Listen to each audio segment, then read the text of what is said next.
大家好。咁呢部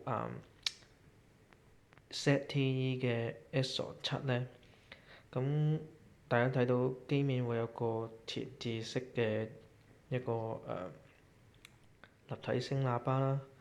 咁其實呢個喇叭其實播片嘅時候呢係都幾大聲嘅，大家可以聽聽。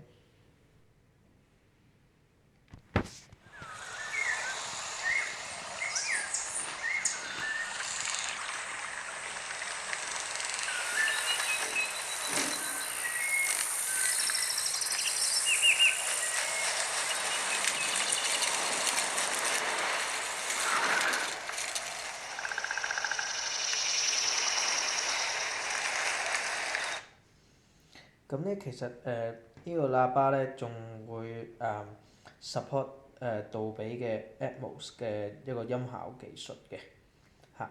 大家只要播片嘅時候呢，撳呢粒掣就會用到㗎啦。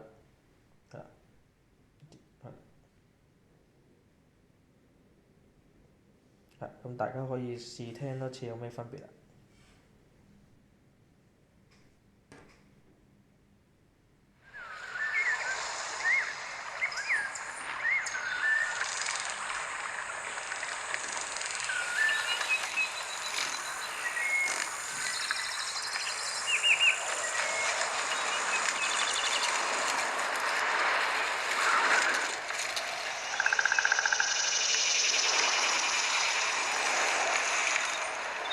咁個聲音嗰個包圍感會更加強，咁個立體感會更加好嘅。